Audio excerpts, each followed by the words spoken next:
Amén.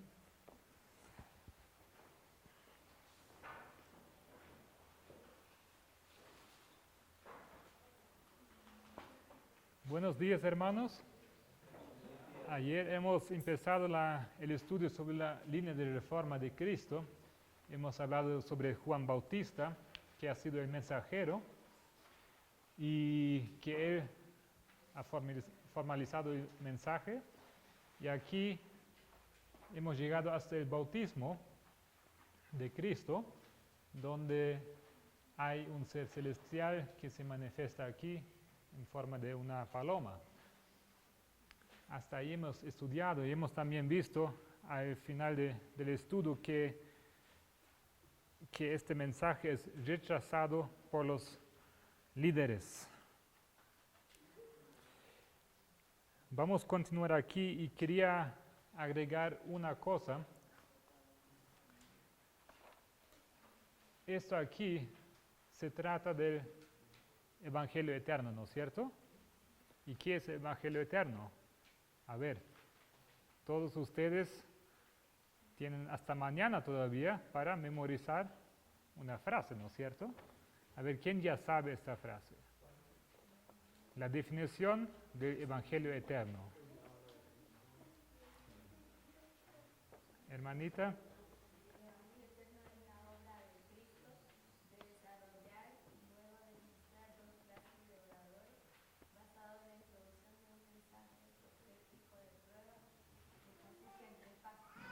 Muy bien, es la obra de Cristo de manifestar dos grupos, y esto ocurre a través de tres pasos, ¿cierto?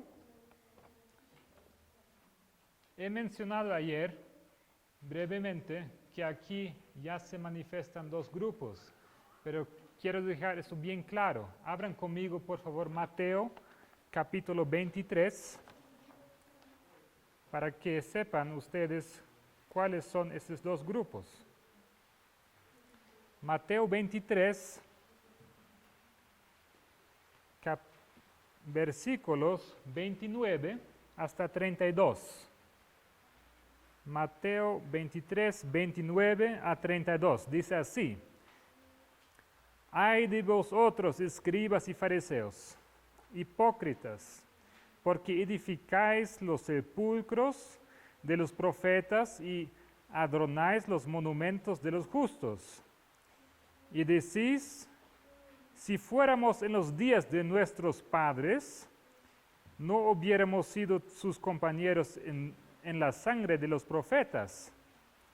Así que testimonio dais a vosotros mismos que sois hijos de aquellos que mataron a los profetas.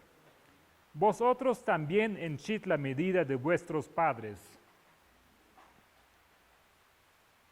O sea,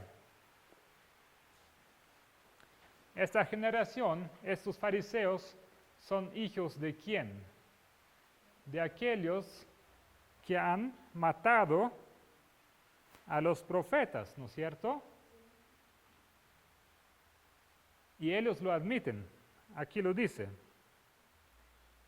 En 30, y decís, si fuéramos en los días de nuestros padres, no hubiéramos sido sus compañeros en la sangre. O sea, ellos saben que son descendientes de aquellos que habían matado a los profetas. Aquí los padres, ellos son los hijos. ¿Son hijos de quién? Una palabra. Son hijos de asesinos, ¿no es cierto?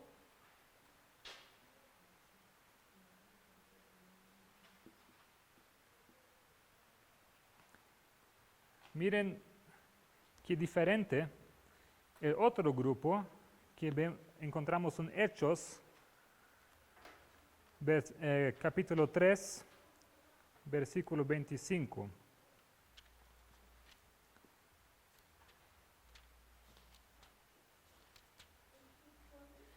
Hechos 3, 25 dice así, versículo 5, sí, Hechos 3, 25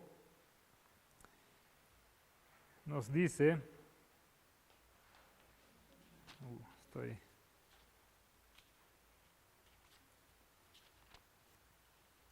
vosotros sois los hijos de los profetas y del pacto que Dios concertó con nuestros padres, diciendo a Abraham, y en tu simiente serán benditas todas las familias de la tierra.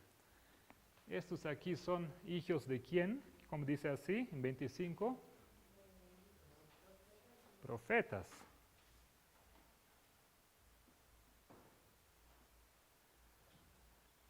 Este primer grupo, ellos son una maldición para la tierra.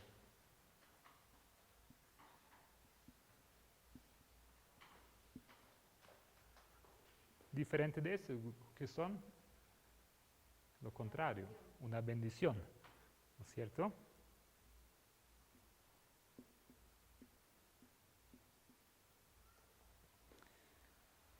Y esos grupos vemos a lo largo de toda esa historia. Infelizmente, este grupo que aquí no cambia. Desde el comienzo están luchando contra el mensaje de reforma, contra Cristo, y hacen sus planes de matar a Él.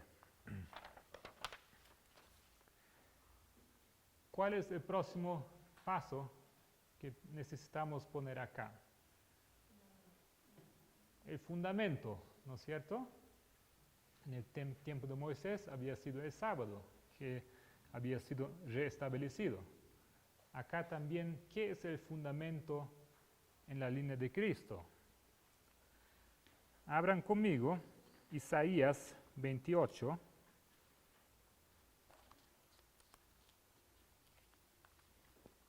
Y ya puede avanzar. Isaías 28, versículo 16. Dice así: por tanto el Señor Jehová dice así: he aquí que yo fundo en Sión una piedra, piedra de fortaleza, de esquina, de precio, de cimiento estable. El que creyere, no se apresure. ¿Quién es esa piedra angular? Cristo, ¿no es cierto? Lo vamos a confirmar con 1 Corintios 3:11.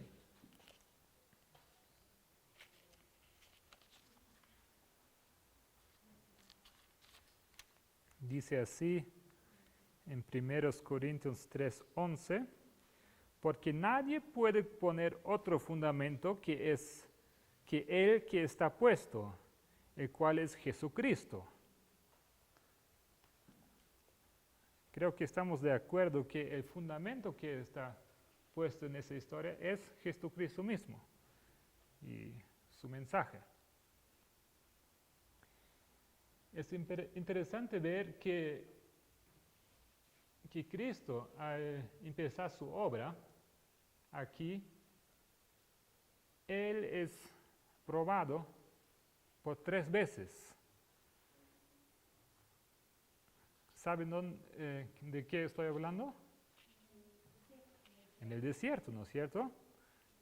Si quieren pueden abrir Lucas 4, pero creo que todos saben que Él es testado 3 veces. Son 3 pruebas que tienen que pasar y luego empieza. Llegamos entonces aquí al próximo punto. ¿Qué sería el próximo paso que necesitamos establecer en esta línea? ¿Cómo? El segundo mensaje, pero antes hay aquí algo que ocurre. ¿Qué hace Faraón cuando Moisés le dice que quieren festejar el sábado? Aumenta la carga, el trabajo, ¿no es cierto? O sea, aquí siempre tenemos el trabajo del enemigo que se manifiesta. La actividad de los enemigos, en este caso, lo encontramos en Juan. En Juan 2, ¿puedo avanzar? Juan 2, versículo 13, dice así: y estaba cerca de la Pascua de los judíos, y subió Jesús a Jerusalén, y halló en el templo a los que vendían bueyes y ovejas y palomas, y a los cambiadores sentados. y hecho un azote de cuerdas, echólos todos del templo. El templo, aquí lo encontramos en un estado lamentable, está siendo profanado, ¿no es cierto? Lean conmigo este texto de deseado de todas las gentes, dice así. Fíjense que era, ¿cuál época? ¿Qué época se acercaba acá?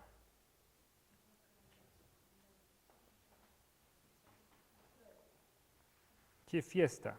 La Pascua, ¿no? Y saben que venían de lejos, ¿no es cierto? De todos los países y naciones así de alrededor venían para festejar la Pascua. Y los sacerdotes y todos que trabajaban allá se aprovecharon, ¿ya? ¿De cuál forma? El cambio de dinero daba oportunidad al fraude y la extorsión y se había transformado en un vergonzoso tráfico que era fuente de renta para los sacerdotes.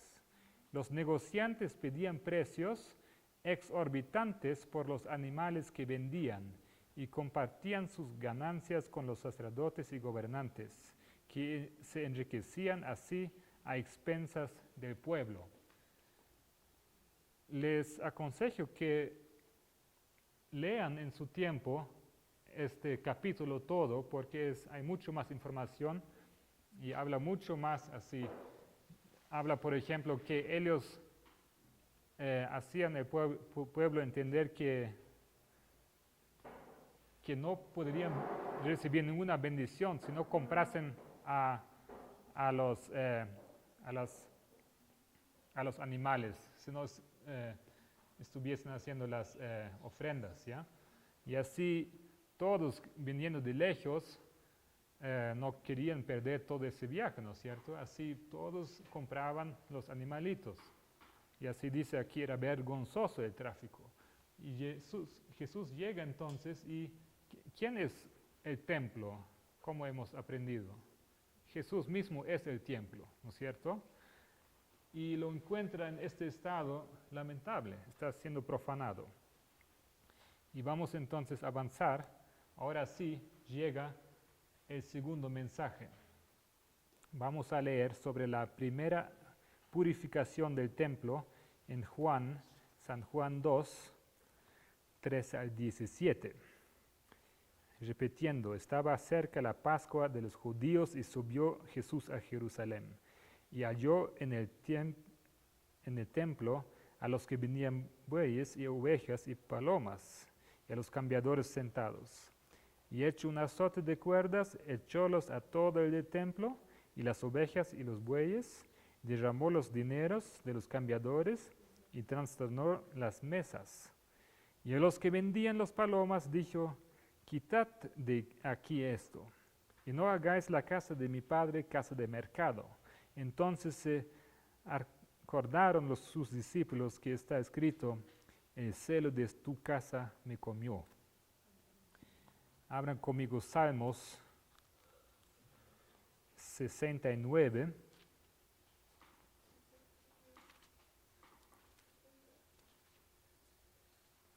Salmo 69, versículo 9, dice así, ¿por qué me consumió el celo de tu casa? Y los de los que tú vituperaban, cayeron sobre mí. O sea, repetidamente ustedes van a ver que el Nuevo Testamento está se refiriendo al Antiguo Testamento, ¿ya? Jesús cuando habla, siempre habla lo que ya había sido dicho, ¿no es cierto? Y aquí en este caso los discípulos se acuerdan. Y vamos a abrir Malaquías también. ¿Cuál libro es Malaquías? El último. Malaquías 3:1 dice así, he aquí, yo envío mi mensajero. ¿Quién es ese mensajero? ¿Cómo? Jesús. ¿No será Juan Bautista? Es Juan Bautista, ¿no es cierto? El cual prepara el camino delante de mí. Y luego vendrá a su templo el Señor a quien vosotros buscáis. Aquí viene Jesús a su templo, ¿no es cierto?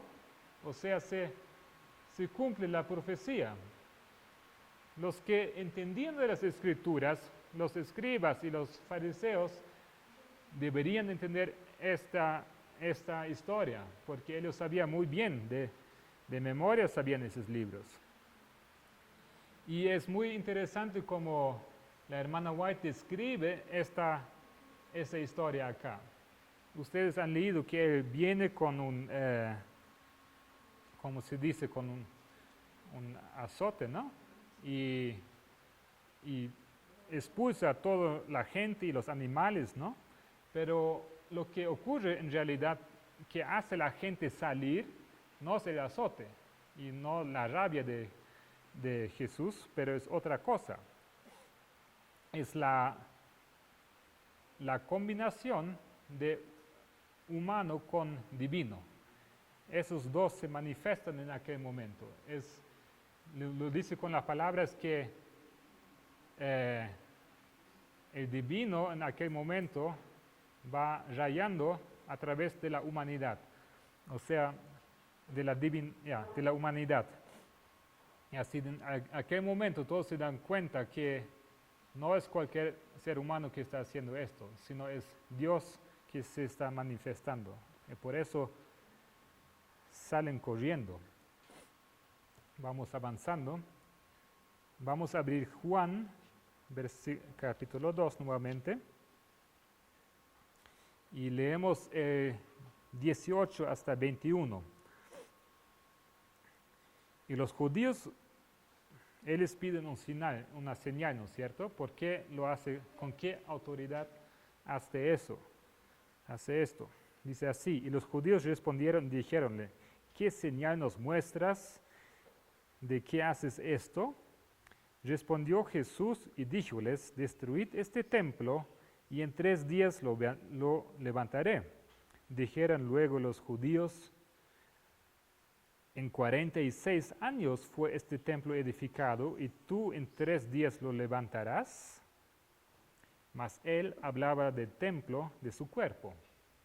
Y ya hemos aprendido que el 46 es símbolo para la edificación del templo, ¿no es cierto?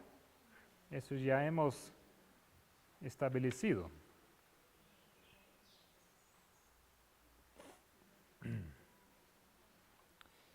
Pero ¿a qué más se refiere cuando dice Jesús esas palabras? Habla de los 3 días. ¿Cuándo se cumple esto? Aquí en la cruz, ¿no es cierto? Cuando Él se queda 3 días en la tumba y luego resucita. Yo he mencionado otra aplicación, a ver quién se acuerda. ¿Qué son esos 3 días también? 3 días en profecía son ¿cuántos años? 3 años, ¿no es cierto?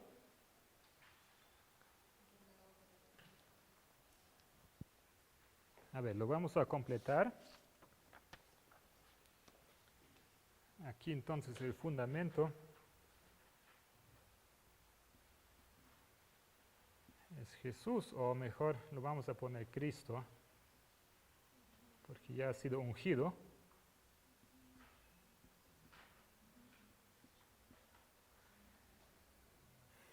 Y aquí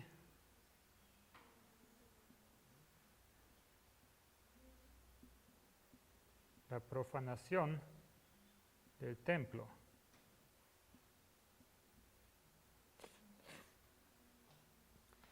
El segundo mensaje es la purificación.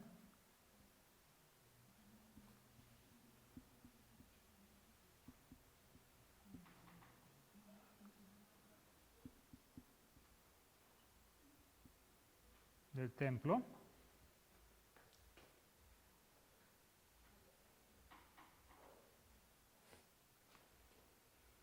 Y aquí ellos hacen esta pregunta, ¿no es cierto?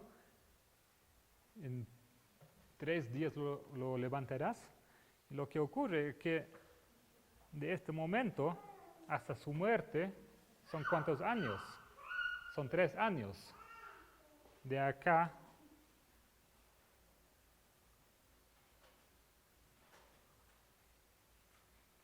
hasta acá.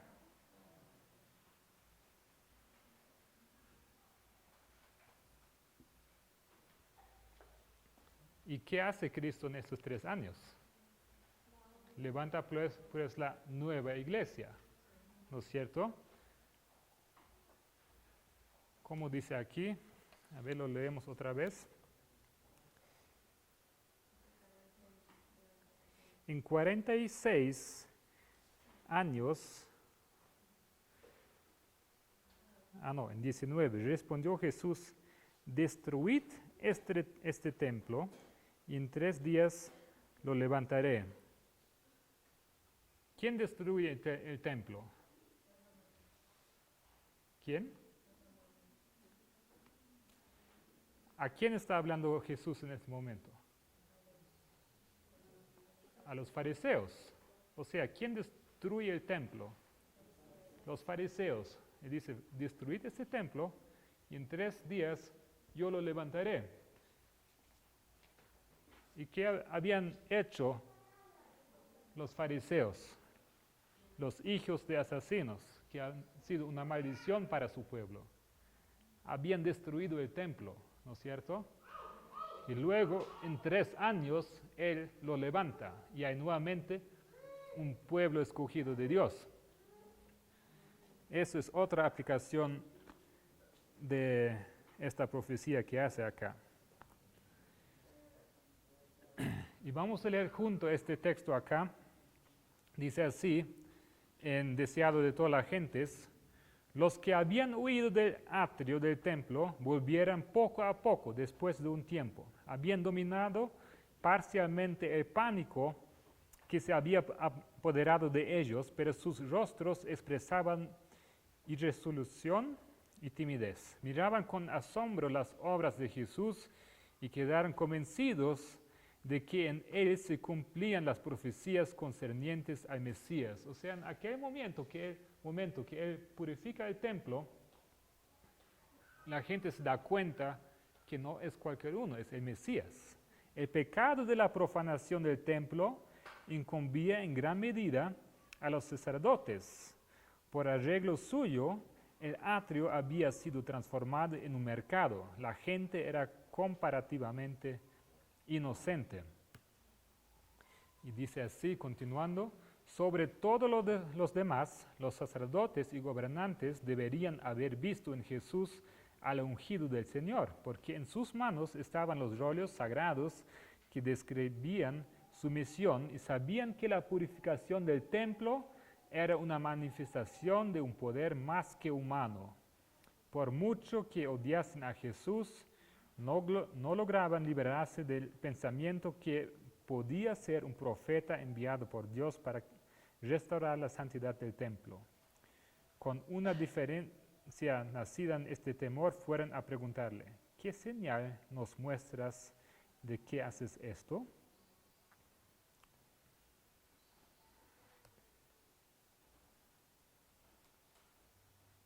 Muy bien. Vamos a avanzar y hasta el texto que dice,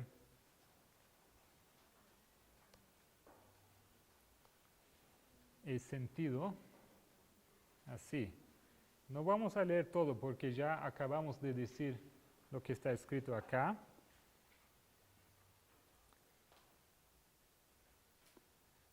A otra cosa se refiere Jesús aquí, ¿no es cierto? Él ya anuncia su propia muerte, ¿no es cierto? Dice, destruid este templo, o sea, está hablando del templo espiritual del pueblo, pero también de sí mismo, porque ya sabe que ellos lo van a matar. Dice así, sino a la propia muerte, la destrucción del templo de su cuerpo. Los judíos ya estaban maquinando esto. Cuando los sacerdotes y gobernantes volvieron al templo, se proponían matar a Jesús y librarse del perturbador. O sea, aquí, así muy claro, ya el enemigo ya está en acción y están planificando la muerte de Jesús. Y vamos a avanzar.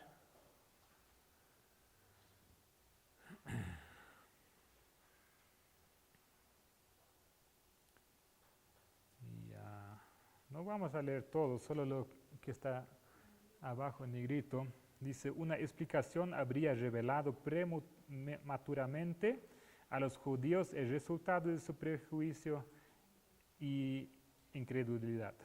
Ya habían entrado en una senda que iban a seguir constantemente hasta que llevaron como un cordero al matadero. Muy bien, avancemos. Puedo saltar esto. Y aquí, solo para afirmar, dice así, el éxito de la obra de Cristo que el Bautista había recibido con tanto gozo fue comunicado también a las autoridades de Jerusalén. Los sacerdotes y rabinos habían tenido celos de la influencia de Juan al ver cómo la gente abandonaba las sinagogas y acudía al desierto. Pero he aquí que aparecía uno que tenía un poder aún mayor para atraer a las muchedumbres. Aquellos caudillos de Israel no estaban dispuestos a decir con Juan, a él conviene crecer, mas a mí menguar. Se irguieron con nueva resolución para acabar con la obra que apartaba de ellos al pueblo. Y es interesante, nosotros vamos a aclarar que aquí el primer mensaje angélico había sido proclamado por ¿quién? Por Juan Bautista, ¿no es cierto?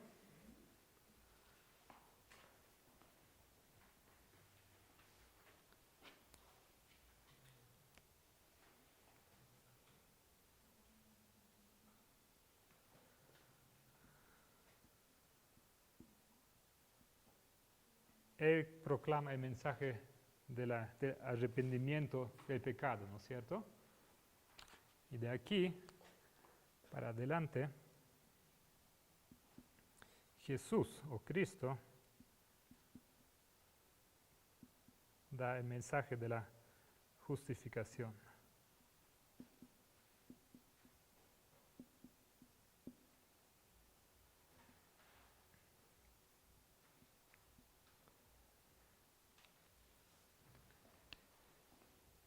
Abran conmigo Mateo 10:35.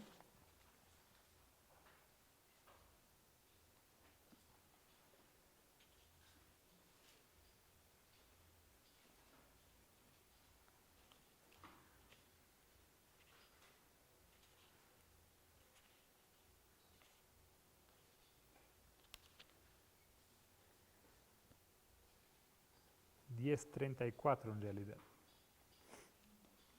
Dice aquí Jesús, no penséis que he venido para meter paz en la tierra.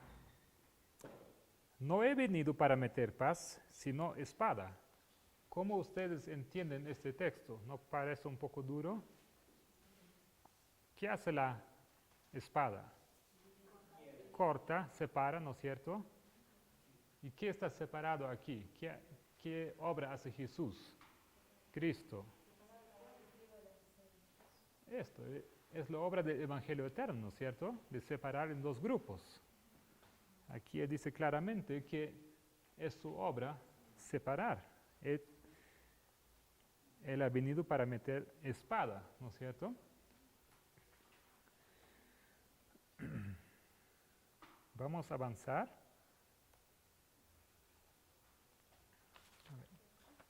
Me falta poner aquí un dato.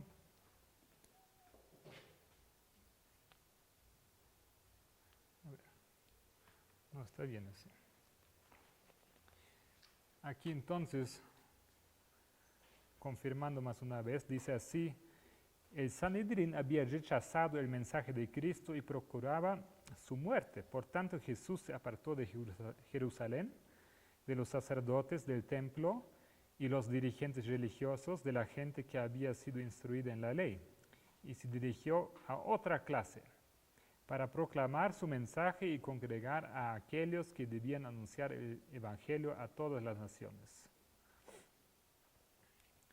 Muy bien, y vamos a entrar ahora a una historia aquí que se refiere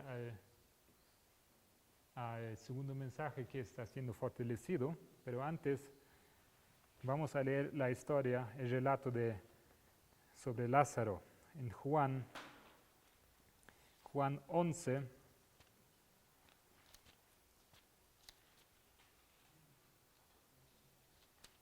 Juan 11:47.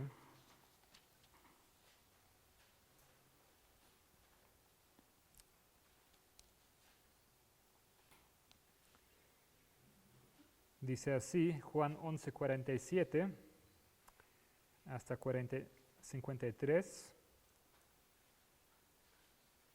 Entonces los pontífices y los fariseos juntaron concilio y decían: ¿qué hacemos? Porque este hombre hace muchas señales. Si le dejamos así, todos creerán en él. Y vendrán los romanos y quitarán nuestro lugar y la nación. Y Caifás, uno de ellos, sumo pontífice de aquel año, les dijo: vosotros no sabéis nada, ni pensáis que nos conviene que un hombre muera por el pueblo, y no que toda la nación se pierda. Mas esto no lo dijo de sí mismo, sino que como era el sumo pontífice de aquel año, profetizó que Jesús había de morir por la nación. Y no solamente por aquella nación, mas también para que juntase en uno de los hijos de Dios que estaba derramados. Así que desde aquel día consultaban juntos de matarle. Y vamos a hablar un poco sobre lo que ocurre aquí en este tiempo. Hay un chasco, dos en realidad, que se refiere a la muerte de Juan Bautista y de Lázaro. Vamos a leer esas historias juntos, aquí en Juan 3.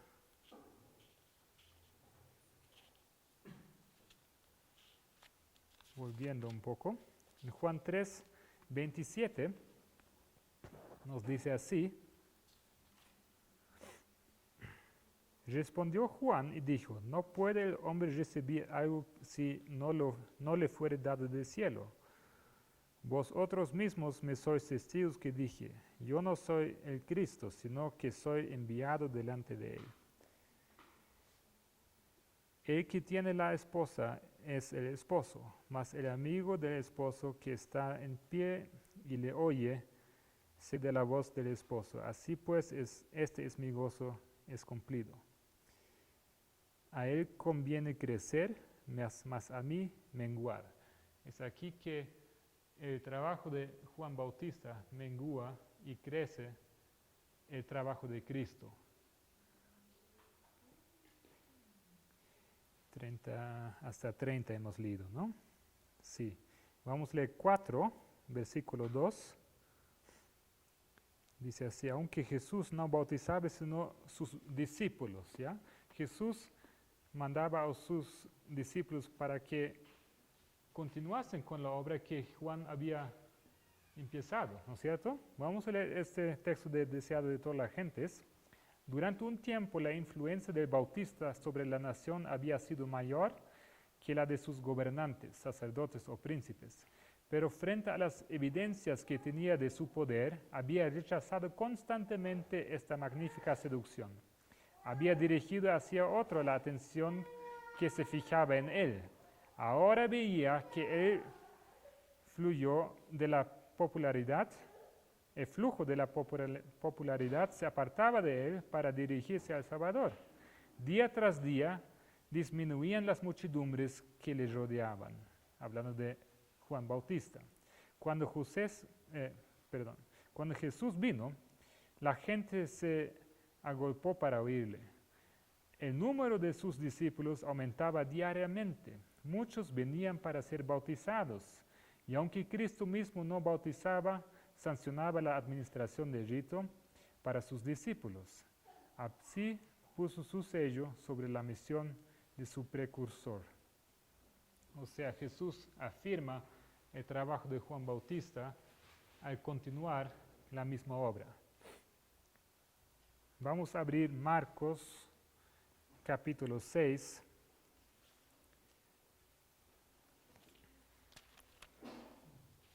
San Marcos capítulo 6, 17.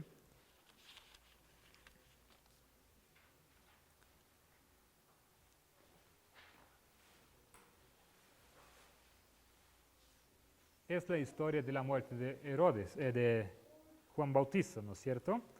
Y oyéndolo Herodes dijo, este es Juan el que yo degollé, él ha resucitado de los muertos, porque él mismo Herodes había enviado y prendido a Juan y le había aprisionado en la cárcel a causa de Herodías, mujer de Filipe, su hermano, pues la había tomado por mujer. Y ustedes conocen la historia, muere Juan Bautista.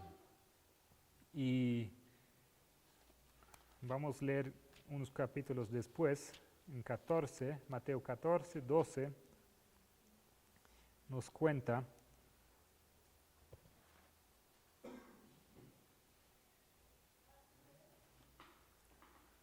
perdón, no, ese es otro libro, Mateos. Me refiero a Marcos 6, 29, perdón. Marcos 6, 29 dice así, y oyéndolo sus discípulos vinieron y tomaron su cuerpo y le pusieron en un sepulcro. Y los apóstoles se juntaron con Jesús y le contaron todo lo que habían hecho y lo que habían enseñado. Y les dijo, venid vosotros aparte al lugar desierto y reposad un poco, porque eran muchos los que iban y venían, que ni aún tenían lugar de comer. Sabemos que Jesús se pone muy triste cuando recibe esa noticia, ¿no es cierto? Vamos a leer juntos el texto. Dice así, al regresar los discípulos de su primera gira de evangelización, Jesús les dio la invitación, venid aparte y reposad un poco. Los discípulos habían vuelto llenos de gozo por su éxito como pregoneros del Evangelio cuando tuvieron noticia de la muerte de Juan Bautista. Aquí es el chasco. Cuando tuvieron noticia de la muerte de Juan Bautista a manos de Herodes. Esto les causó amarga tristeza y desengaño. Jesús sabía que al dejar que el Bautista muriera en la cárcel había sometido a una dura prueba la fe de los discípulos. Con compasiva ternura contemplaba sus semblantes entristecidos y surcados de lágrimas. Con lágrimas en los ojos y emoción en la voz les dijo, venid vosotros aparte al lugar desierto y reposad un poco. Vamos a encerrar aquí y en pocos minutos vamos a continuar. Oremos.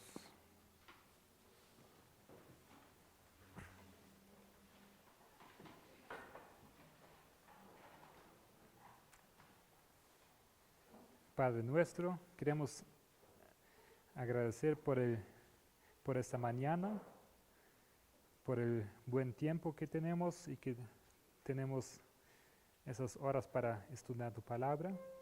Te pedimos que continúes con nosotros el restante de este día y nos acompañes con tus santos ángeles y tu Espíritu Santo. Así te pedimos en nombre de Jesús. Amén.